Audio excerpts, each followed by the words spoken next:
全香港大概有30個巴士必停站，無論有冇乘客上落，車長都必須要將巴士停低。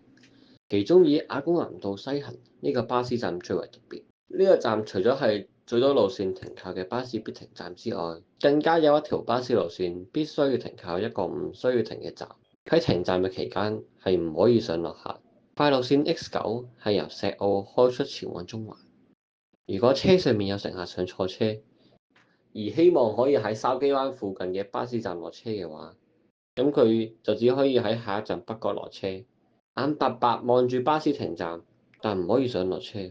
巴士必停站設立嘅原意係為咗避免巴士因為長時間剎車而令到剎車系統有異常。後嚟有啲巴士必停站演變成為方便視障人士而設立，但其實既然巴士都停站啦，點解唔索性加多個站喺度呢？